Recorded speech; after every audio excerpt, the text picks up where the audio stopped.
Gue menderita. Gue berharap itu pengalaman ekstrim gue yang terakhir.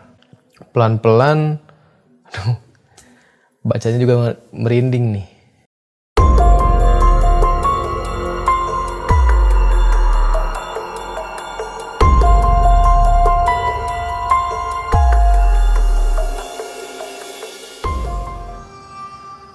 Assalamualaikum. Podcast Horor The Myth akan kembali membagikan cerita-cerita horor khusus buat kamu di segmen Kismis, kisah misteri. Bareng saya Adit, jangan kemana-mana. Buat kamu yang pengen ngirimin cerita-cerita mistisnya, bisa kamu kirim ke sini atau DM IG pribadi saya di @aditiqbal_ver. Channel ini cocok banget buat kamu para pecinta horor. Jadi jangan sungkan-sungkan buat subscribe. Link subscribe sekarang. Yuk, subscribe channel ini sekarang.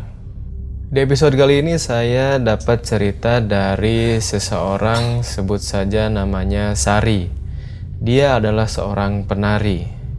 Cerita ini sedikit berbeda dengan yang kita pernah upload dulu, yaitu Sang Penari part pertama. Kalian bisa lihat di sini.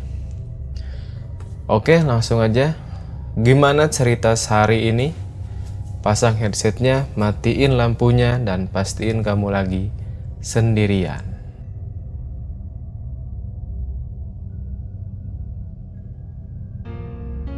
Kejadian ini baru banget gue alami sekitar awal bulan Juli lalu. Sebenarnya gue sering ngalamin hal mistis dan mungkin ini berkaitan dengan apa yang menjadi pekerjaan gue saat ini. Tapi cerita yang gue alami ini adalah pengalaman pertama yang membuat gue menderita sekitar 2 minggu lamanya. Kenalin, gue Sari. Gue seorang penari tradisional. Gue sering diundang sana-sini untuk meragain seni tari tradisional atau jadi pengiring tarian adat. Dari dulu gue suka seni tari, dari kecil tepatnya. Masih banyak foto-foto kenangan gue waktu masih kecil yang udah berkecimpung di dunia seni tari. Ini passion gue. Di saat sebagian orang yang suka modern dance, sebenarnya itu hak mereka. Tapi gue lebih tertarik melestarikan kesenian yang satu ini. Apalagi sekarang udah bisa jadi pendapatan buat gue. Sekarang gue tinggal di Sumedang.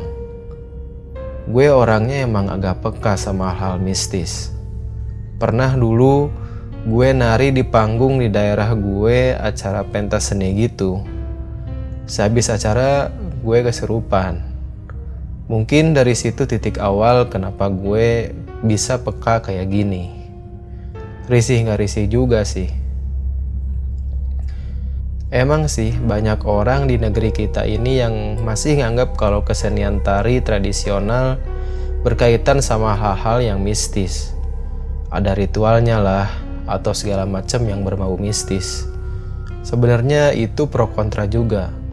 Dan itu juga bagian dari budaya kita yang kayak ini. Dan gue gak akan fokus membahas itu. Cerita ini dimulai ketika gue dapet job nari di salah satu acara adat di kota Tasik. Waktu itu acaranya Minggu pagi. Gue ke lokasi acara berangkat jam 1 dini hari.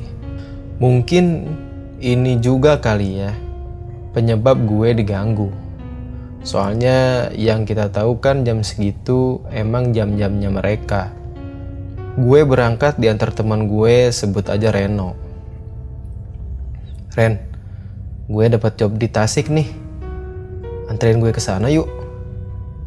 Reno ngejawab, boleh tapi ntar lu yang bensinin ya.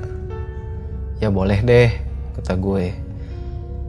Gue diantar Reno ke Tasik pakai motor. Di jalan emang sepi, secara jam 1 dini hari. Selama di jalan entah kenapa gue selalu terngiang pengalaman-pengalaman mistis gue dulu. Kayak pengalaman gue ngekos disambut nenek-nenek yang berjalan kayang. Dan ternyata nenek itu baik. Sampai-sampai ketika gue mau pindah kosan dari situ, nenek itu sedih banget dan pengen ikut. Ya gue larang, masa iya gue temenan sama jin.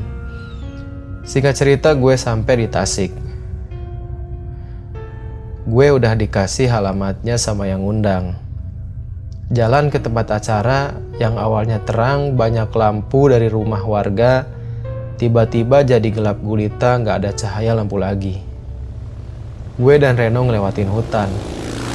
Entah itu hutan apa, tapi yang jelas hutan itu gelap banget dan gak ada tanda-tanda pemukiman warga di situ. Gue berusaha bersikap biasa aja dengan mainin HP.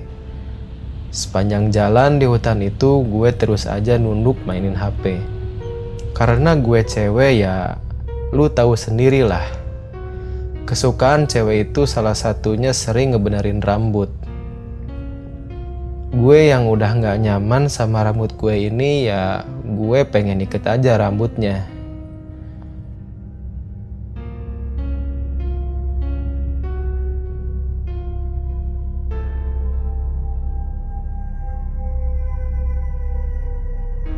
Ketika tangan gue mau ngiket rambut ke belakang, gue ngerasa kok rambut gue keras, kayak sapu ijuk.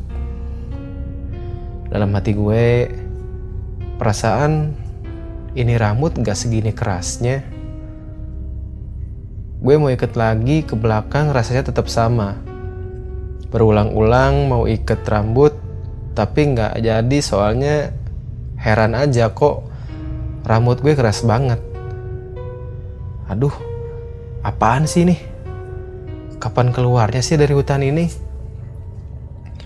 Karena gue ngerasa ada yang gak beres. Gue tutup kepala sama hoodie yang gue pakai. Dan gue semakin fokus main HP. Ketika gue fokus main HP, gue ngerasa ada yang aneh lagi. Gue ngeliat ada rambut panjang banget dari pundak gue sampai ke perut. Dan itu jelas banget. Rambutnya kering kayak gak pernah keramas 2 tahun. Gue aneh aja padahal rambut gue gak sepanjang itu. Rambut gue cuma sepanjang pundak doang. Gue yang risih nyoba beraniin diri ngeliat ke belakang. Dan ketika gue lihat ke belakang, gue ngeliat sosok Miss K atau kuntilanak yang gede banget. Posisi sekarang dia lagi berdiri, senyum ke arah gue.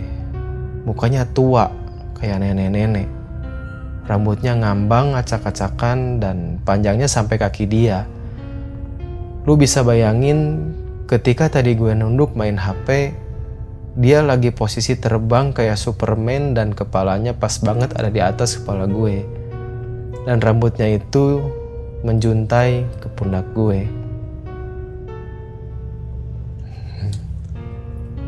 Kebayang banget nih ketika dia di motor, nunduk gitu main HP.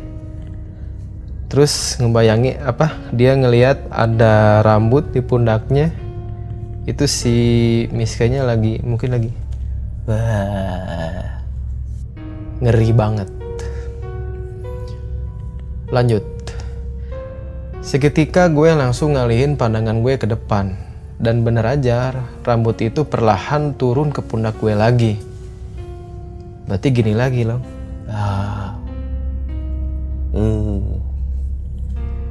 Gue langsung nunduk ke bawah sambil baca-baca apa yang gue bisa. Alhamdulillah, pelan-pelan, bacanya juga merinding nih. Alhamdulillah, pelan-pelan rambut Kunti itu hilang. Gue udah agak lega waktu itu. Tiba-tiba Reno bilang, "Sar, kita istirahat dulu bentar yuk." Gue bilang sambil agak ngegas, "Istirahat di mana? Ini semua hutan, Ren." Reno ngejawab, "Ntar kita cari tempat yang agak enakan deh. Pegel gue." Gue akhirnya nurut aja sama permintaan Reno.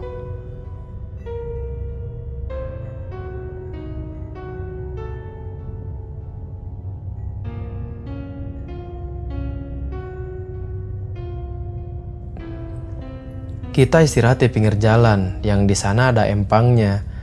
Dan emang gak jauh dari sana gue lihat ada rumah-rumah warga. Gue istirahat duduk di pinggiran empang itu. Apesnya gue malam itu teror si Miss K berlanjut. Gue ngeliat di tengah empang itu kayak ada yang ngelemparin buah kelapa. Dan setelah gue lihat-lihat lagi, itu bukan kelapa, tapi kepala si Miss K tadi. Gue ngedumel dalam hati, aduh, kenapa gue yang harus apa sih malam ini? Gue berdoa lagi sebisanya. Gue buru-buru minta Reno buat lanjut untuk jalan. Ren, ayo lanjut jalan yuk. Reno heran lihat tingkah gue. Dia nurut dan kita lanjut jalan ke acara adat itu. Alhamdulillah acara adat berjalan lancar. Gak ada gangguan sama sekali. Acara dimulai pagi harinya. Singkat cerita gue pulang ke rumah gue di Sumedang. Ada yang aneh pas gue pulang dari acara itu. Gak tahu kenapa gue jadi seneng banget ngaca sambil ngebenerin rambut malam-malam. Dan kadang nyisir-nyisir sendiri. Kadang juga gue suka tiba-tiba minta kopi ke ibu gue. Padahal gue gak suka kopi. Tapi ibu gue juga heran. Kenapa gue suka ngedadak minta dibikinin kopi sama ibu. Ibu sering minta gue buat terus istighfar. Ngelihat kejanggalan yang ada di diri gue, ibu ngebawa gue ke salah satu ustadz di daerah gue buat ngeruqyah. Alhasil, gue diruqyah oleh ustadz itu. Dan ustadz itu bilang, kalau sekujur badan gue banyak banget rambut Miss K. Ternyata si Miss K itu masih ngikutin gue sampai rumah. Dari kejadian itu, gue panas demam selama 2 minggu. Gue menderita. Dan sampai gue gak mau lagi inget sama kejadian itu. Gue berharap itu pengalaman ekstrim gue yang terakhir.